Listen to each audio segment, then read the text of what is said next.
Shopify grows your business no matter how far or big you grow. Shopify is the global commerce platform that helps you sell at every stage of your business. Whether you're selling your fans' next favorite shirt or an exclusive piece of podcast merch, Shopify helps you sell everywhere. Shopify powers 10% of all e-commerce in the U.S. Allbirds, Rothy's, Brooklinen, and millions of other entrepreneurs of every size across 175 countries. Plus, Shopify's award-winning help is there to support your success every step of the way. Because businesses that grow, grow with Shopify.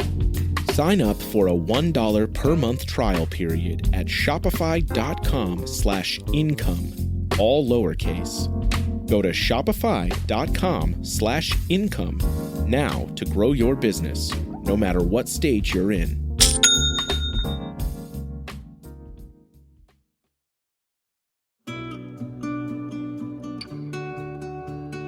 When I was training for my first marathon, my goal was to qualify for Boston. Never mind that I had just learned that you actually had to qualify to run Boston. A friend of mine from high school had just run it, and I simply assumed if she could do it, so could I. I'd found a free online training plan that targeted a 3:40 finishing time, just what I needed.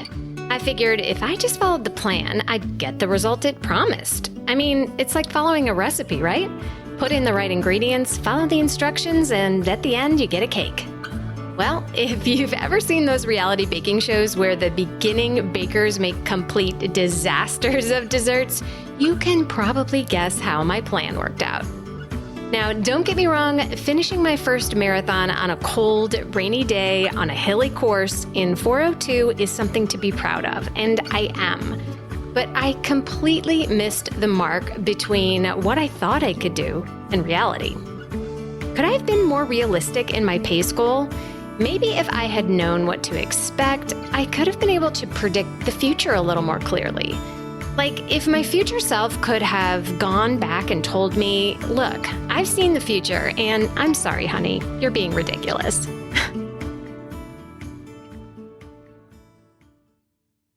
So without the advantage of time travel, how do you even know if you're being realistic or ridiculous? Especially when it's with something you've never done before.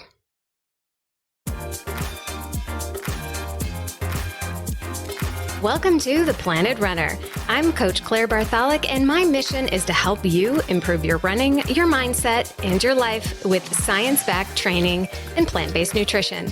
On today's episode, I'd like to explore how to create realistic race goals. We'll take a look at your training, your past races, and the pros and cons of common race equivalency calculators. And this is not just for marathoners. For shorter distances, you might even be more accurate in estimating your race day pace before race day. I'll tell you how in a minute.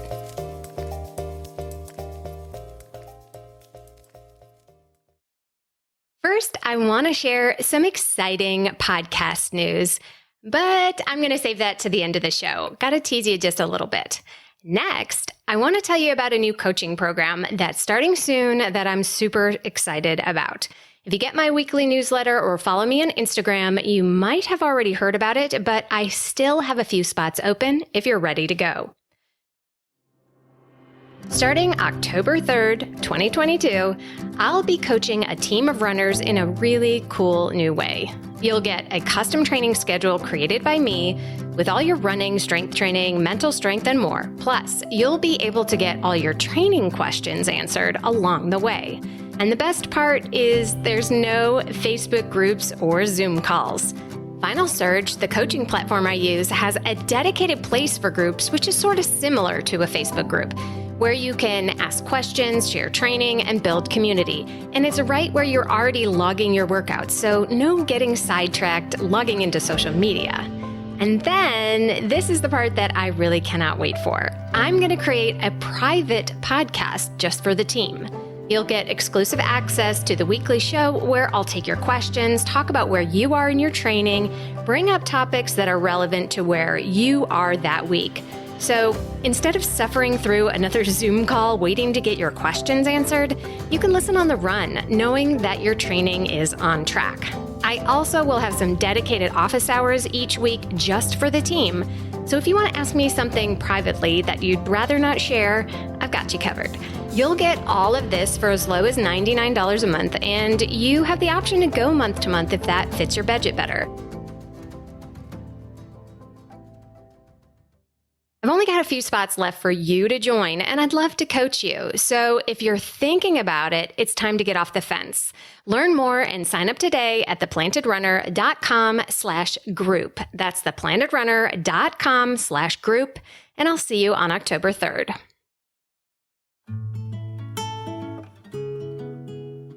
The last thing you want to do when planning a race is to set yourself up for failure.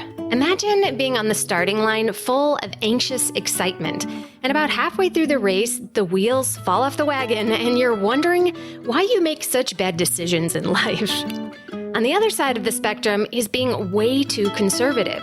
We naturally want to do the best we can, but after hearing so many horror stories of people blowing up in a race, we timidly run along. At the finish line, we wonder why we didn't give more. Now, I would argue that the second scenario is actually a pretty good way to run if you're just starting out. Knowing you could have done better is a great way to light the fire under you for next time. And to tell you the truth, blowing up in a race teaches you powerful lessons too. I recommend that everybody do it once, especially if you've been too conservative in the past. Once you find your limit, you'll know where it is for next time. But of course, those two extremes are not where we really want to be, right? The ultimate goal of any endurance race is to meter out your energy as efficiently as possible. We know that effort always rises with distance, so starting out at a high effort will almost always backfire. You just have nowhere to go if you start in high gear. We want to run at a pace that is at the very highest end of our current ability for the entire distance, and then collapse 2 steps across the finish line.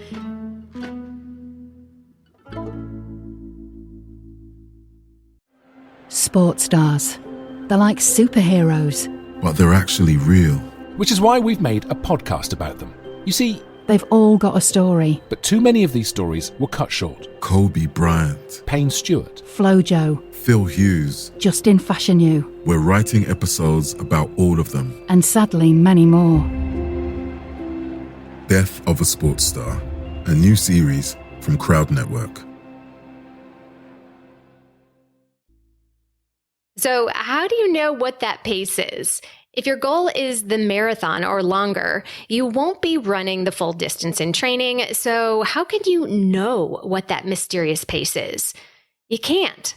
I know that's not the answer you want to hear, but it's true. You don't know with absolute certainty that you can run X pace for Y distance until you actually go out and do it. But you can use some educated guesses. Let's start with the 5K. The best way to train for the 5K is to take the distance and chop it up into little pieces.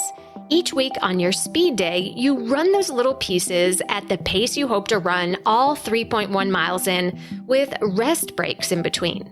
Each week, your pieces get a little longer until finally you can run them all in just one piece with no breaks on race day. After several weeks of training, you'll know if your goal pace is too aggressive when you can't get through the workout at the pace you've chosen. So you adjust that pace until you can get through the whole workout and keep increasing the length of your intervals each week. Because you can and should run the entire distance of the 5K in a single workout, you'll have a really good handle after a few weeks of what's possible.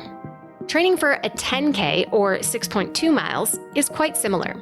You'll do a lot of long intervals of 10K paced work on your speed day, and if you're struggling to get through it, you'll need to adjust. Now, when we get to the half marathon, things get a little murkier. You can absolutely run longer than 13.1 miles in training before a half. Many advanced runners will run as much as 16 miles before a half in a long run.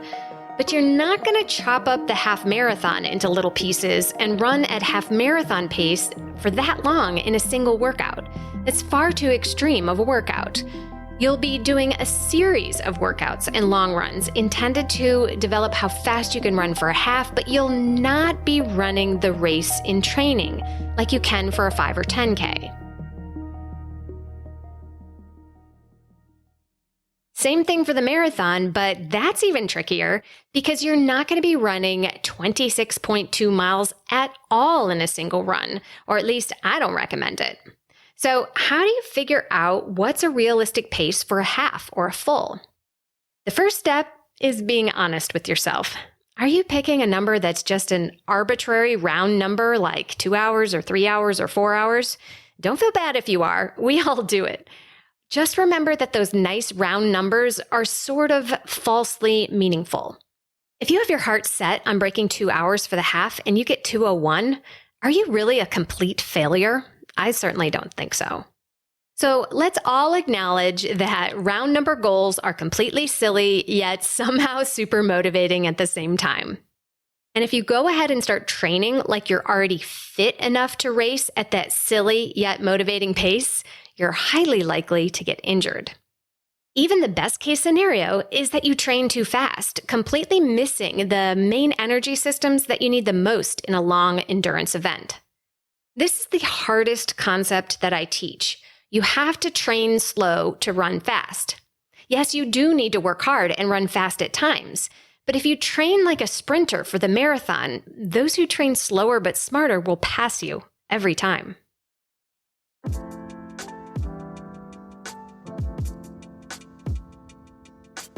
Instead of setting your training paces off of your dream goal, look at your current fitness and your recent races.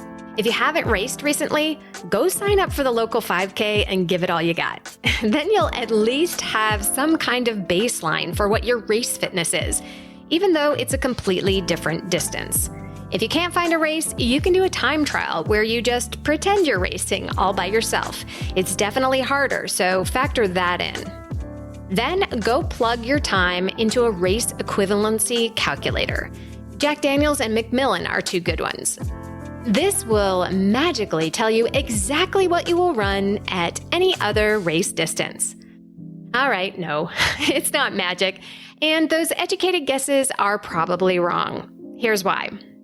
The calculators assume that you've been fully trained to run your best at whatever distance you plugged in. So if you just ran a 5K off the couch and think it will tell you what your marathon time will be in 3 months, yeah, that's not going to happen.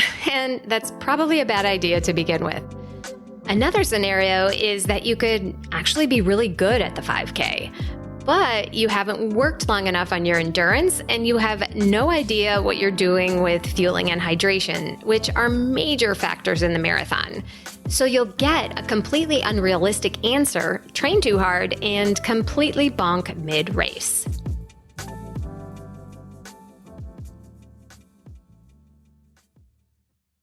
The more different the two races you're comparing are in distance, the more inaccurate the estimations are likely to be.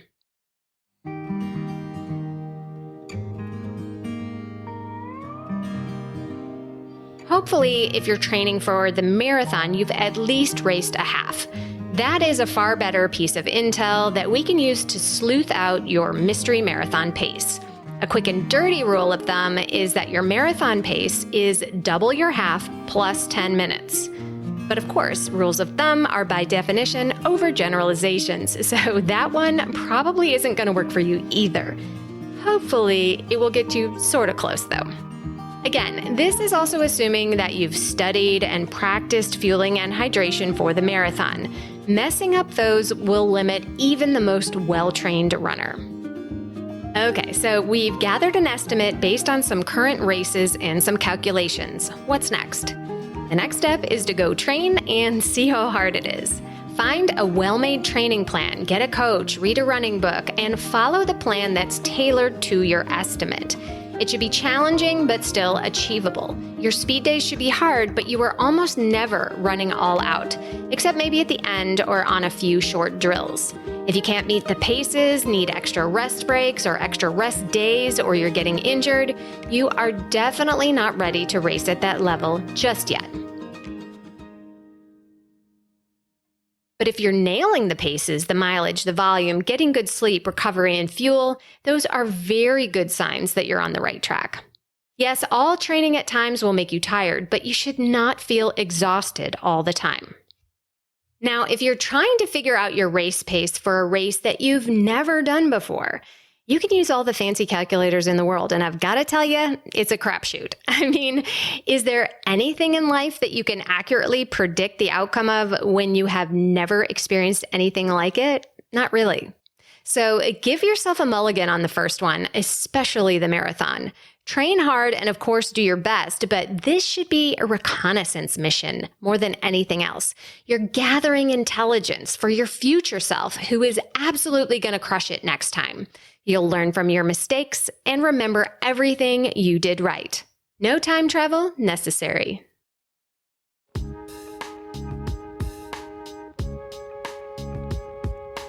And now it's time for the Mental Strength Minute. Fortify your mind in 60 seconds or less. Today's topic is courage before confidence. Whenever you want to do something new or go beyond what you've done before, it's scary. What if you fail? How do you muster up the confidence when you're full of doubts? You don't. You lean into your courage. This is not fake it till you make it. This is choosing to go forward and do something challenging, even though you don't feel 100% ready and confident. Because the only way to build confidence is to do the thing, right? And the only way you can do that scary thing is to do it before you're confident you can. So if you're nervous before a hard run or race, gather your courage first, and confidence will be your reward.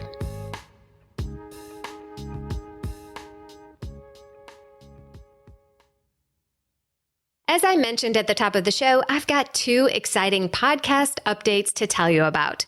The first is a not so well kept secret that I will be leaving my hosting chair at the Run to the Top.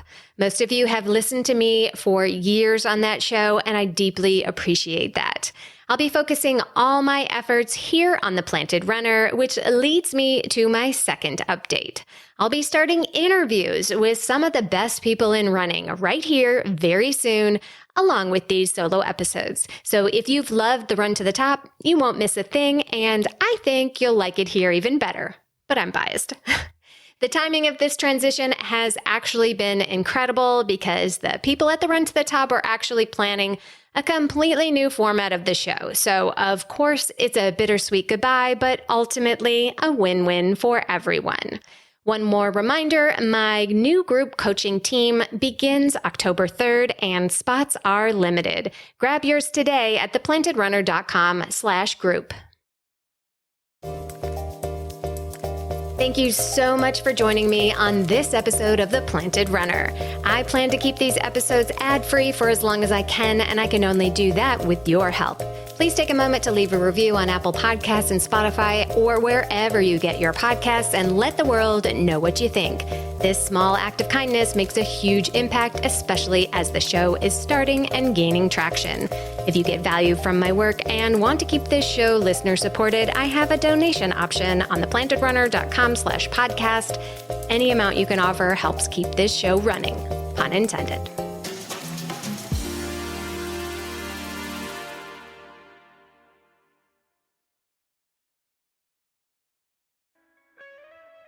Hear Her Sports is a podcast for everyone who loves stories by and about women striving to improve and make a difference in their lives. I am your host, Elizabeth Emery, a former professional cyclist. In every episode, I introduce a female athlete or woman in the business of sport through a thoughtful conversation about who they are and the terrific work they're doing. My guests and I explore the glorious and frustrating issues in sports, history, equity, training, nutrition, and so much more. Join us for inspiration, for community, and for love of being a strong, athletic woman.